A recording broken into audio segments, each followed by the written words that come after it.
C'est l'autre gros sujet du soir, Thierry Dagiral. La situation toujours confuse à Hong Kong, situation très tendue. Et Pierre Herbulot nous a rejoint. Bonsoir Pierre. Bonsoir Thierry. Cette situation dure depuis le 9 juin dernier. Mobilisation historique contre le gouvernement et la mainmise de Pékin.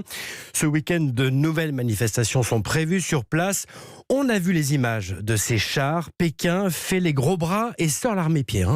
Oui, et d'ailleurs, le pouvoir chinois ne s'en cache pas. En diffusant les images à la télévision nationale, on y voit une centaine de véhicules militaires stationnés à Shenzhen, à moins de 30 km de Hong Kong à la frontière. Des blindés, notamment, alignés aux abords d'un stade. Et ça ne s'arrête pas là. Des images satellites montrent qu'à l'intérieur de l'enceinte, sur la piste d'athlétisme autour de la pelouse, il y a des dizaines de camions de transport de troupes.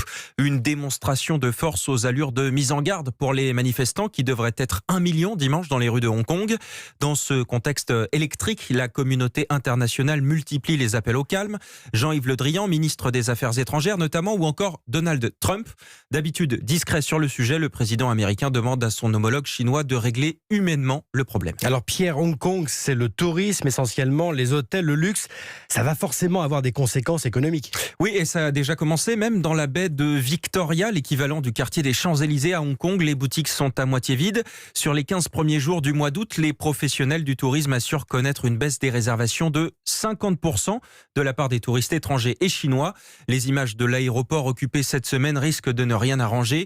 La Grande-Bretagne, le Japon ou encore Singapour ont mis en garde leurs ressortissants qui souhaiteraient se rendre sur place.